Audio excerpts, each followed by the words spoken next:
Greetings and salutations to you people of the interwebs. And we're going to be doing another Transformers comic review, this time with Transformers number 3, A Bold New Era. And it is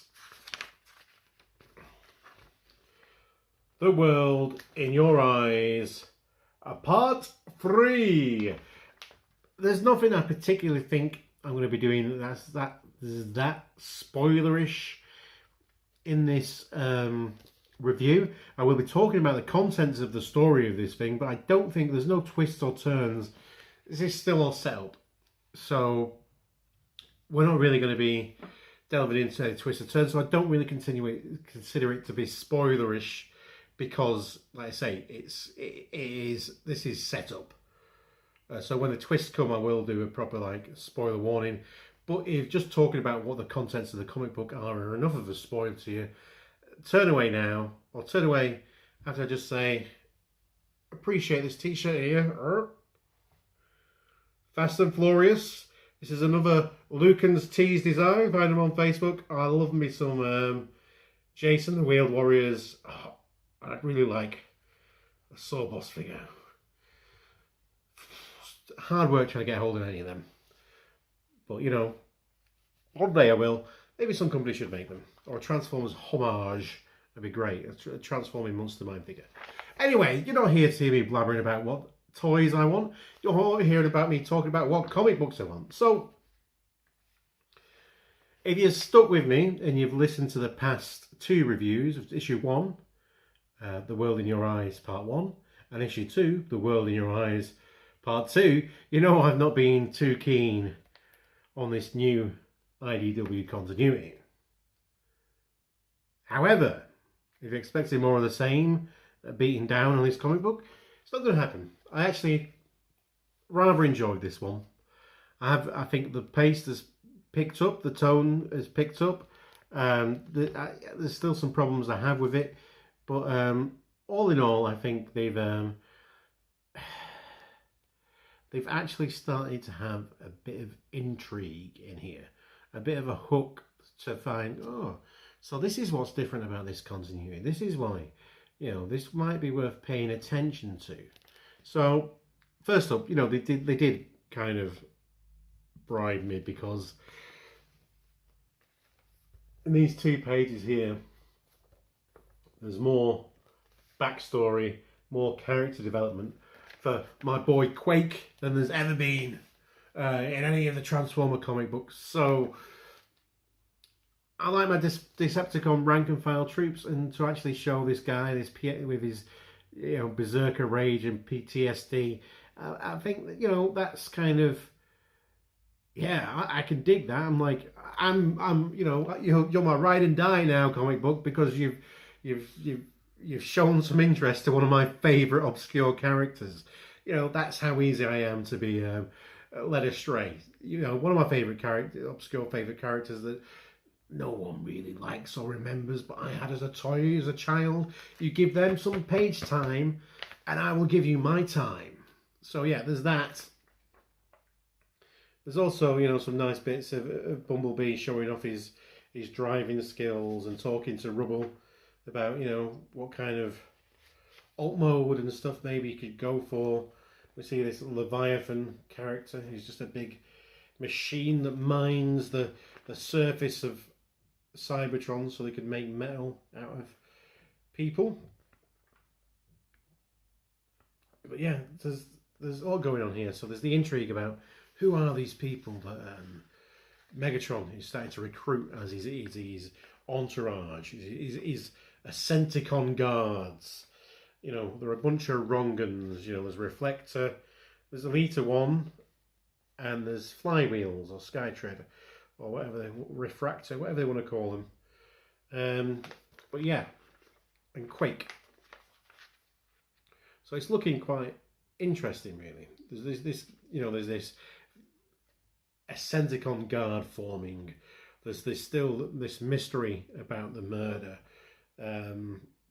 Bumblebee's been taken away, and then Windblade's been left with Rubble. But we also get to see actual bits going on in the city, you know, with a populace and stuff like that. That's one of the things that I've actually, you know, been complaining about. There's this other Transformer, Giamotus, who looks quite interesting. He's obviously got some kind of OCD kind of thing. Needs to see his shapes to actually be able to think properly. So we've got that, and then you've got this idea that when Transformers get old, they just kind of decide to become part of the planet, which is, I think that's, we see all that, and Optimus Prime ready to talk to someone, one of the council, who is already wired up like the three-eyed raven from Game of Thrones, A Song of Ice and Fire. What I'm not too keen on is that they're still doing this, where it's like, next issue, there's going to be cover of the issue. We could do with just a little bit of a blurb, just to whet our appetites. But you know, next issue we're going to have a good cover again. Yeah, so that's kind of that. I keep forgetting he's Orion Pax. It's Orion Pax in this issue. That's what happens when you don't make Orion Pax look distinct from Optimus Prime. You just always confuse him. If you actually would have made him look completely different, I think it'd have been a lot better, and it would have been a lot more of a fist bump moment when he becomes Optimus Prime. But yeah, it's quite interesting. There's a weird turn of phrase here. Windblade is talking to Chromia, and Chromia's saying that, you know, this communication device they've given him. Yeah, there's a tracking component in there, but she says it's inactive. We won't wake it up without reason. 1,000 times out of 1,001, none of what's happening has anything to do with him. But we will be leaving precisely nothing to chance from here on out. So saying that 1,000 times out of 1,000, what's happening here has nothing to do with him. Now they're talking about this murder. There's never supposed to have been a murder. So really, it's like 1,000. There's no precedence for that. Why is it 1,000 to 1 chance? It has nothing to do with him. Rubble. Unless this is a scenario that's being played out and played out and played out again. And now my overactive imagination is like, is this clunky dialogue?